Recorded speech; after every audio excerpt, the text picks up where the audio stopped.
בין הכללות שהתכללה חווה זה הנידה. כלומר, לפני חטא עץ הדעת לא היה דם נידה בעולם.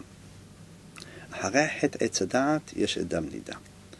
בזוהר הקדוש כתוב, ידוע שאין טומאה בעולם כטומאת הנידה. תרשו לי איזה סיפור קטן אישי. לפני כ-30 שנה הלכתי לרופא שיניים וחיכיתי בחדר ההמתנה כמו כולם. היו שם חוברות שונות. עיינתי מה כתוב שם, לראות מה יש בפרסומים השונים. והנה היה שם כתוב איך מחמיצים מלפפונים בכרוב, בגזר, אולי גם עגבניות וחצילים. והיה שם תיאור מלא. וגם ריבות, אז קראתי, זה כל דבר, מכל מלמדיי השכלתי, מכל דבר לומדים משהו, וברוך השם למדתי משהו.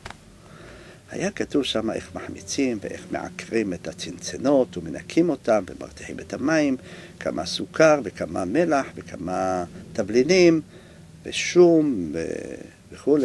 אחר כך כתוב, ולאישה יקרה, אל תעשי את זה באותם ימים של ההופעת הווסת. למה? לא יודעת, כך כותבת הכותבת שם, זה מתקלקל. ולמעשה זה כתוב בתלמוד שלנו. בתלמוד שלנו כתוב שהאישה באותם ימים, כשהיא עושה יין, אותו יין יהיה חומץ.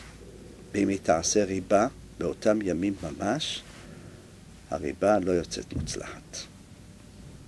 למה? יש כוח מיסטי פנימי. זה לא רק בגלל, אז אנחנו לא מחפשים סיבות פיזיות, פיזיולוגיות. יותר עצבנים, יותר עייפים, לא רק זה. יש מהות פנימית לכל דבר.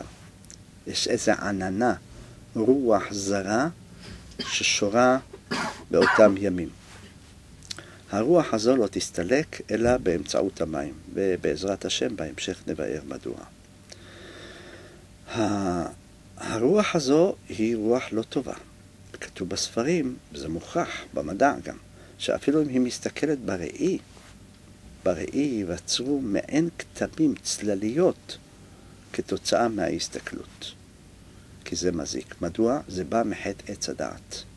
מטומאת הנחש, כשחווה שמעה בקול הנחש, ואכלה מעץ הדעת, נגזר עליה הגזרה הזאת, ומאז המשיך הדבר הלאה. איך אנחנו רואים את זה? אצל שרה אימנו. כתוב, חדל להיות לשרה אורח כנשים. ותצחק שרה בקרבה לאמור, אחרי בלותי הייתה לי עדנה ואדוני זקן. רבותינו אומרים, הרי שרה הייתה בת 90, אז היא הפסיקה לראות. ופתאום התחדש הדבר. איפה ראינו? שהמלאכים מגיעים אצל אברהם אבינו, אז אברהם רץ, האוהלה אל שרה, מהריש, לא שאים כמחסולת לושי ועשי עוגות. אחר כך כתוב, אל הבקר רץ אברהם, ויקח בן בקר, רך וטוב, וייתן אל הנער, וימהר לעשות אותו. מה קרה? פתאום שרה יצאה מהתפקיד, עכשיו שרה הייתה מכינה לישה, לשה, אז גמרה, לשה. מחכה שהעיסה תטפח, ואחר כך להכניס את הבצק לתוך התנור. בינתיים הוא רץ אל הבקר, 3 עגלים לקח, בן בקר, רך וטוב. למה 3 עגלים? אמרו רבותינו, להאכיל אותם 3 לשונות בחרדל. 3 אנשים הגיעו, כל אחד קיבל לשון עם חרדל.